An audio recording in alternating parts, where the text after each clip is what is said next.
Previously on Live for Christ, like a pioneer. Alright. Blocking it, sorry. Have this little paddle thing. The danger of it. It collapsed on me. Like literally on me. But Peyton's digging me out. Oh wait, I'm already out. That could have been really yeah, that could have been exciting right there. For example, think of Paul the Apostle to the Gentiles, who pioneered preaching the gospel to the Gentiles of the Roman world so that the Gentiles may be saved and be part of Christ's church. So, check out some of the hardships that Paul had to endure as a pioneer. We get it from 2 Corinthians chapter 11, verse 23, kind of halfway through there. It says, "In labors more abundant, in stripes above measure." You know, like they used to whip people as punishment. "In prisons more frequent, in deaths oft. Of the Jews 5 times received I 40 stripes, save one. Thrice was I beaten with rods. Once I was stoned. Thrice I suffered shipwreck. A night and a day I have been in the deep.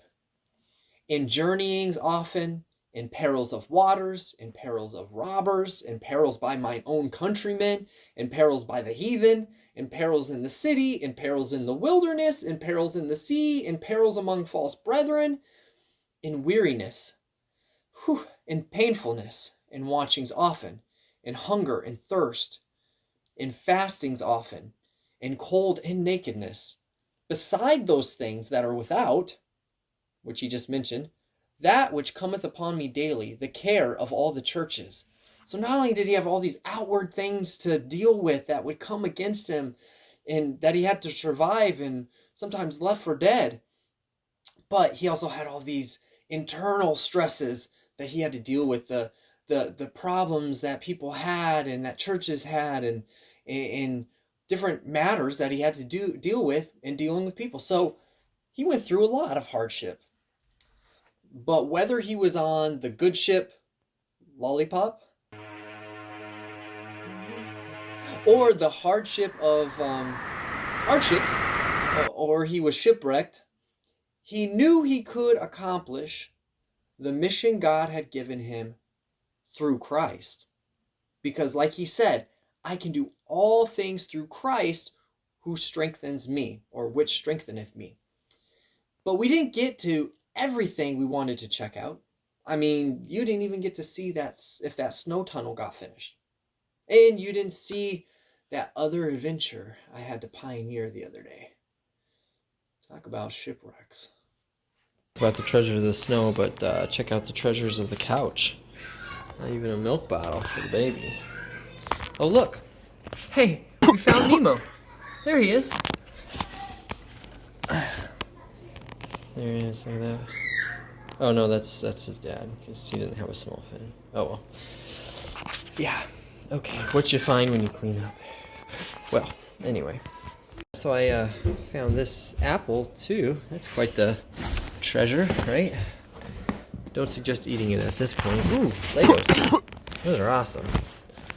Or shall I say building blocks. We don't want to be too specific with the names here, you know. Copyright laws and all that. Besides, I don't know if these ones were actually made in China or not.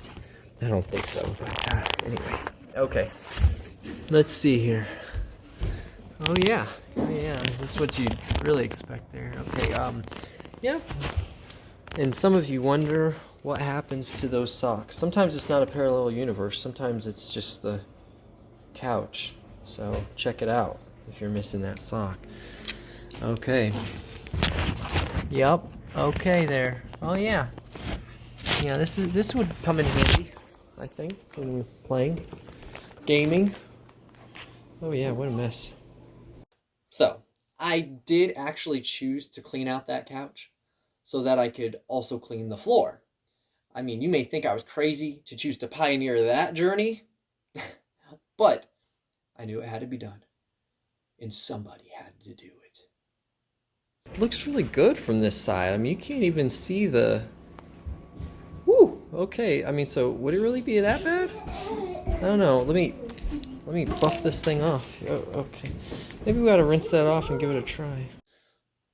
Pioneer spirit, laddie, lassie. Just like Paul, but much less significant or spiritual. But whatever we do is worthwhile, even couch cleaning, when we do it to the glory of God and with the right attitude.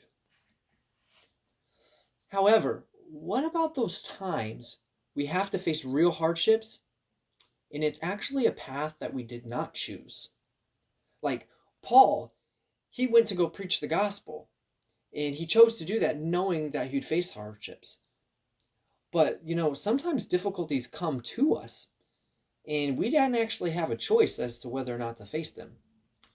Like when snowstorms come, or ice storms, or tornadoes, or any sorts of storm or natural disaster, right? You get the picture. There are some times that God allows hardships in our lives. And in order to deal with those challenges and overcome them successfully, we must face it like a pioneer. And that's going to bring us to the next pioneer we're going to look at, Job. Because the storms of life came Job's way, and it was devastating. Something he definitely didn't ask for. Something that none of us would ever ask for. In his day, Job had a huge ranch. So huge that he was the richest man in the East.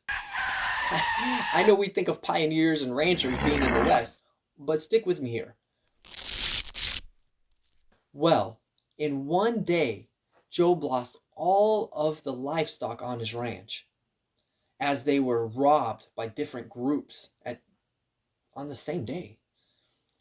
And the servants that watched over those livestock to protect them, they were killed by these robbers. So he lost all his riches in just one day. And it's a good thing he didn't put his trust or his security in money.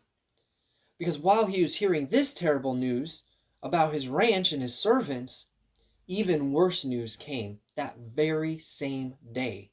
In fact, right after. His children, 7 sons, 3 daughters, whom he loved dearly, were all killed by a tornado while they were celebrating in the oldest son's house. Of course, Job was heartbroken.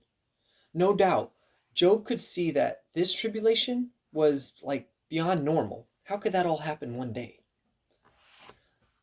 As Job was heartbroken and devastated, he still said that he came into this world with nothing, and that he will leave this world with nothing.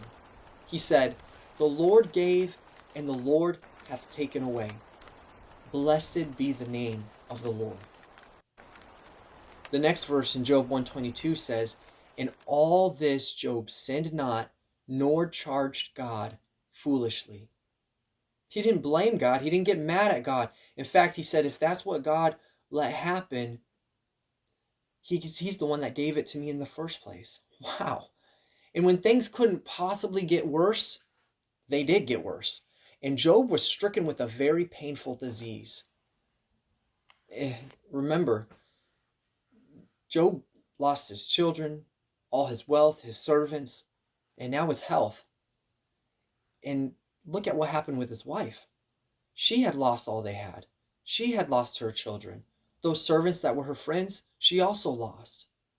And now she was watching her husband in great pain with no end in sight. You could imagine she was going through a very difficult time as well. She couldn't help but blame the one who allowed it all. She did blame God and held bitterness in her heart towards him. She even told Job to give up. Just give up on life, on everything, by cursing God and dying. So because of the hopelessness his wife had fallen into, in a way, he kind of lost her too. Verse 10 tells us what he said to her.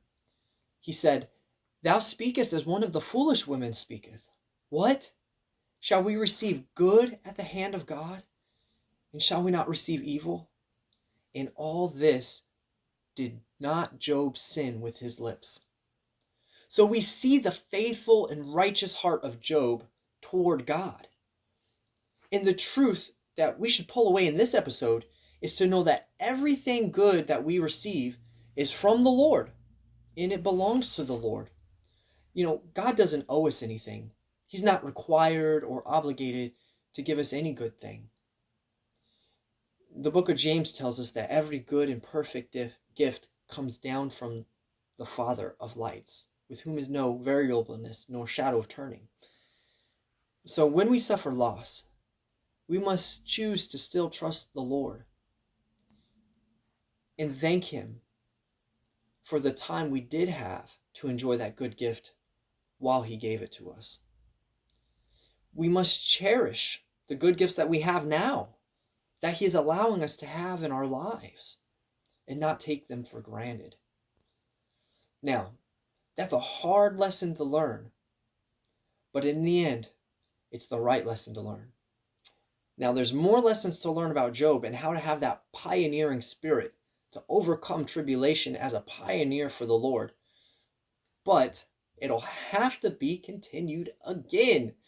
But don't worry, there's a little bit of light at the end of the tunnel. Okay. It's okay. On that side. On the side, it's okay.